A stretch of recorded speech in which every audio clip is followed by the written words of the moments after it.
It is adulterated with animal fats, pig fat, then palm oil and beef tallow, then fish oil included, rapeseed, linseed and all these things. It's like a concoction of all this, and the results are abnormally bad. Two things. One is that it is adulterated with vegetable fats, and another is it is adulterated with animal fats. Animal fats adulteration depending on these values, S values. So it is lard, which is a pig fat, then palm oil and beef tallow, then fish oil included, rapeseed, linseed and all these things. It's like a concoction of all this, and the results are abnormally bad, abnormally low.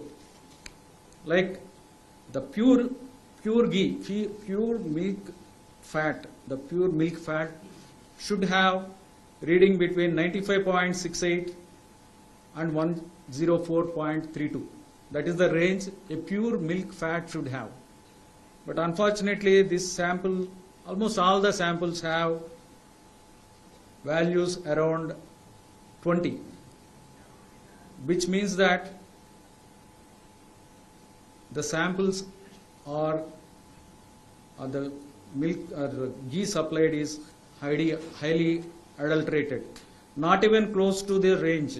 It is highly, it is maybe 1/5 of the lowest range. Is very, very abnormally shocking reports. So then we stopped the supplies immediately of that person, of that supplier, and we started a procedure for blacklisting as well as for penalizing the supplier.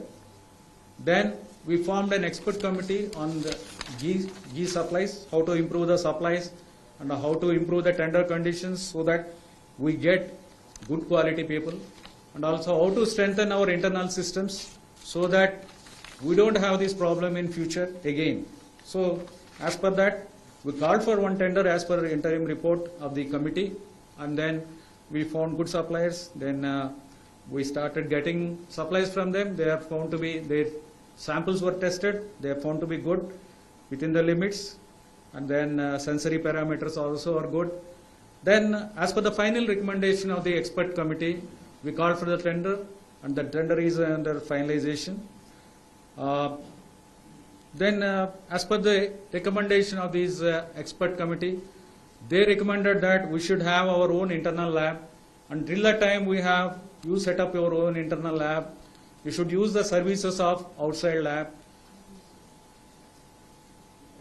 outside NABL accredited lab. That is the recommendation. So NDDB, we have been working with them, and they are kind enough to donate equipment which will not cost more than 75 lakhs to us, and then probably it should come by December, January, and then they'll come and get it installed.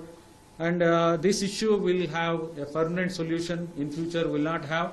Till the time we keep sending samples to outside labs, and then we have set up a sensory lab inside with the trained manpower. These lab, the personnel in the lab, they are trained in CFTRA Mysore, and they test the samples on a hedonic it is called hedonic scale.